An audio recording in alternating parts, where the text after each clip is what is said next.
Aujourd'hui, dans le parcours de l'Avent, nous vous proposons une méditation d'un nouveau saint, ou plutôt une histoire. Hier, nous avons eu un enseignement du Père Alain Le Marinel sur l'Immaculée Conception et sur l'histoire des hommes avec leur Dieu, et aujourd'hui, nous vous proposons donc cette petite présentation de ce Pier Giorgio Frassati.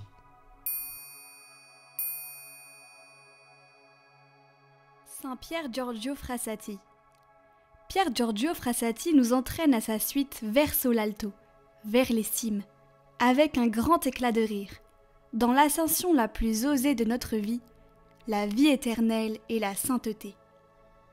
Ce jeune Italien, de caractère joyeux et fantasque, naît à Turin, le 6 avril 1901.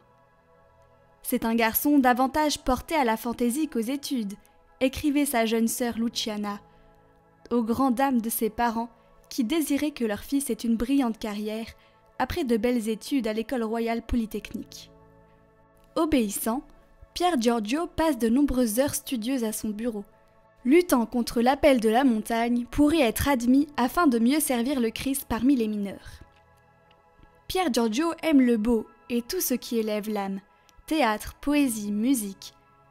Compatriote de Dante, il déclamait des passages entiers.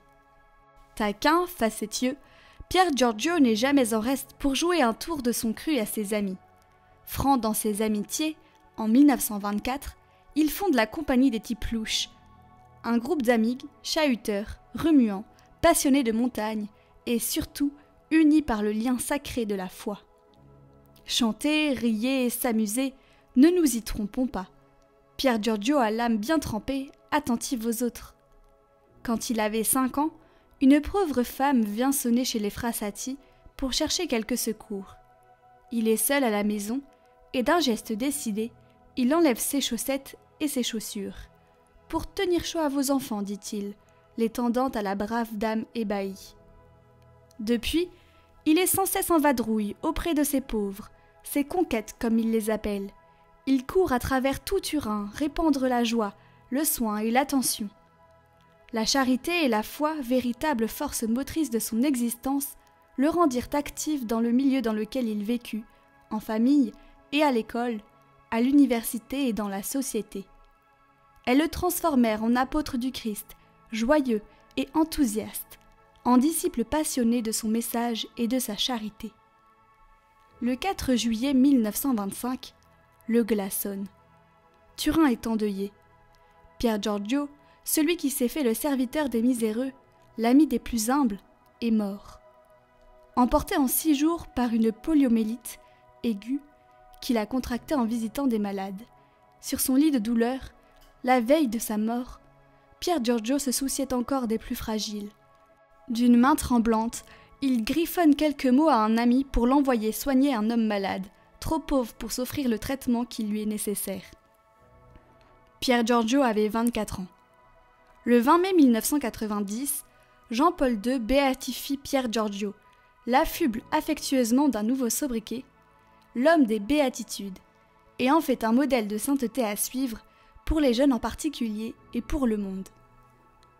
Le secret de son zèle apostolique et de sa sainteté doit être recherché dans la prière, dans l'adoration persévérante, même la nuit, du Saint-Sacrement, dans sa soif de la parole de Dieu, dans l'acceptation sereine des difficultés de la vie, notamment familiale, dans la chasteté vécue comme une discipline librement choisie en toute sérénité et sans compromis, dans la prédilection quotidienne du silence.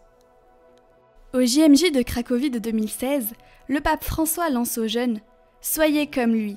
Nous sommes tous appelés à être des saints en vivant avec amour et en offrant un témoignage personnel dans nos occupations quotidiennes, là où chacun se trouve. » La foi et la charité se cultivent au quotidien, dans de petits actes. Comme Pier Giorgio, essayons d'être ouverts à tous, en respectant la diversité de nos caractères, en supportant nos imperfections, en mettant en avant nos talents et nos qualités. Alors n'attendons pas l'occasion d'un acte héroïque. En ce temps de l'Avent, suivons Pier Giorgio dans son chemin vers la sainteté. L'appel de Dieu à vivre pour lui et par lui est aujourd'hui.